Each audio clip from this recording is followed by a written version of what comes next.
morning, everyone. Welcome to our post-game press conference. We have here Jovelyn Gonzaga, Coach Jerry, and Mitch Gamit of the Zeus Coffee Thunderbirds, who won in straight sets against the Petrogas Angels. Zeus Coffee now leads the series at 1-0. Coach, congratulations on this win. A big win for Zeus, especially against Petrogas. Ano lang yung masasabi mo sa naging laban talaga ng team tonight? Siyempre, kudos sa team. Naglabas ng laro, everybody contributed, so we're very happy. Pero yun nga, job's not over, may game to pa. So hopefully maging consistent. Consistency is key. So yun yung happy namin. Thank you, Coach. And Mitch, best player of the game with 10 points.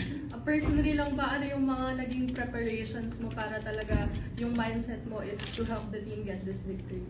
Syempre po, mag-perform lang ng trabaho namin. And yung blocking talaga yung wino-work on ko kasi last following games, yun yung kulang sa akin. So,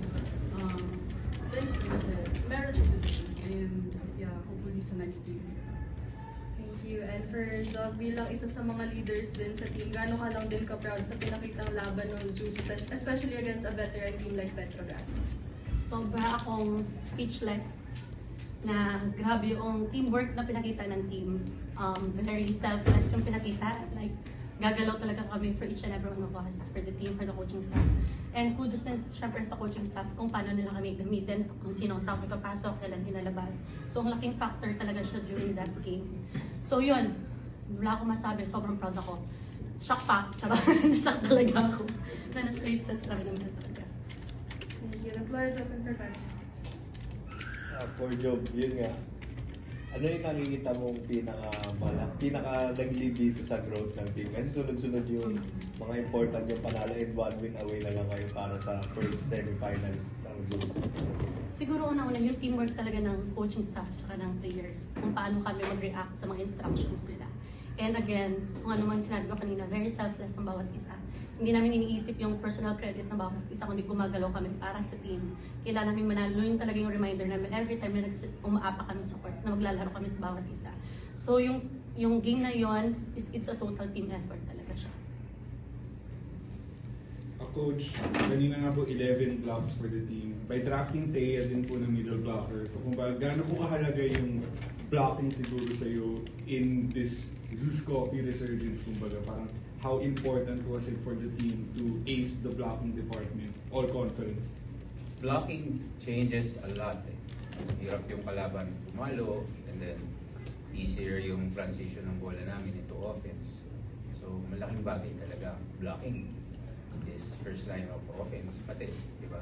That's offense yan. So, malaking bagay, siyempre. Sana nandyan lang siya. Sana maging consistent kami dyan. It helps our game a lot eh. So,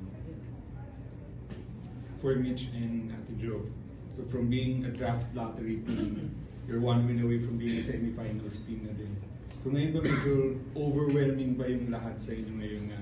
From winning 3 in a row, yung panalo sa play-ins and signal, or kumbaga you're just staying grounded and not looking back masyado sa kung gaano surprising lahat na nangyari. So, Okay. Unang-una, gusto namin i-feel mo na ang pagkapanalo. Pero alam namin na sa game 2, magtatrabaho ang laban. So there's no room for complacency.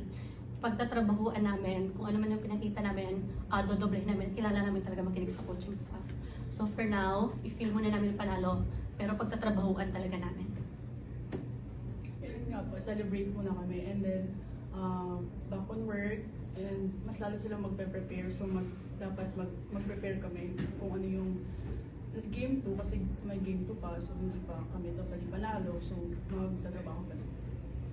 Job, kanina you were the one who scored yung winning block talaga. And ayun na, kanina parang medyo pinagkagulong ka rin ng teammates mo. So, I guess could you just talk about yung sudden rush of emotions na pumasok sa'yo nung talagang nag-sink in na, uy, panalo talaga 1-0 na?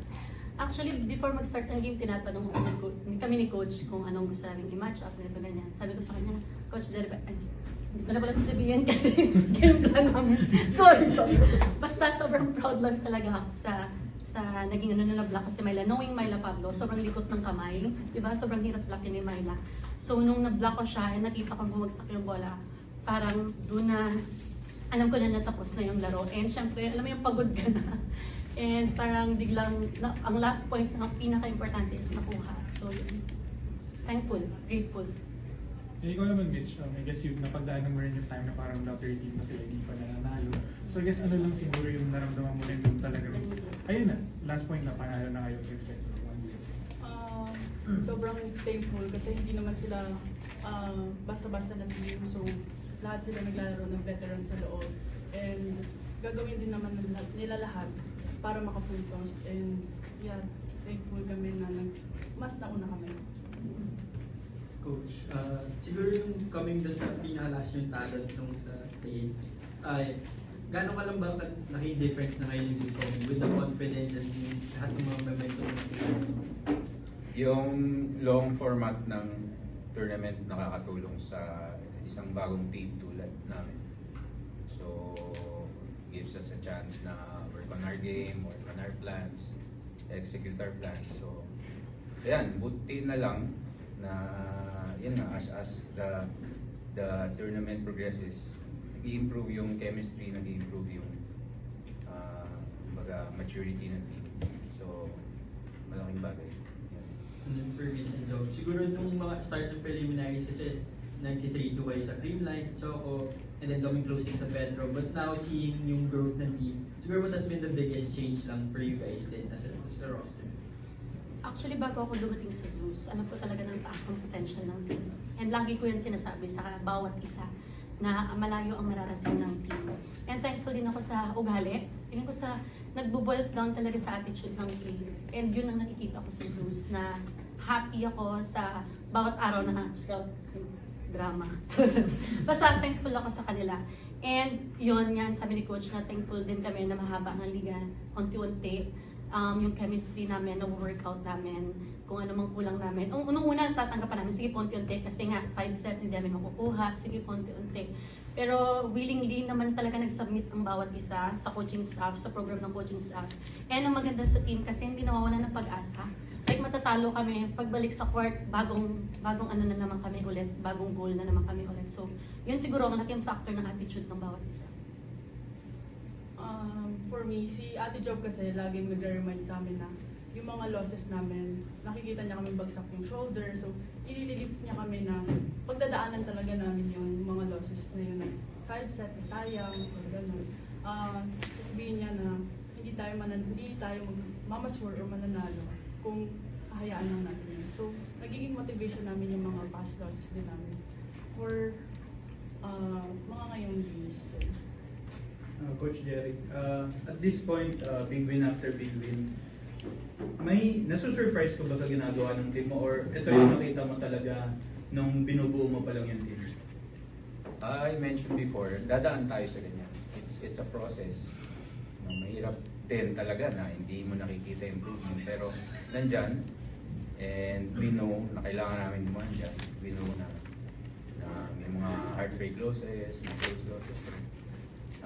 Surprise, not really. Kasi yan naman yung i-preach mo, yan yung kailangan mangyari, yan, kailangan nyo malagpasan. Coach, yung Game 2 on Saturday, ano lang sa tingin mo yung kailangan gawin ng Zeus para masustain yung momentum and makuha yung Game 2 against Metrogas?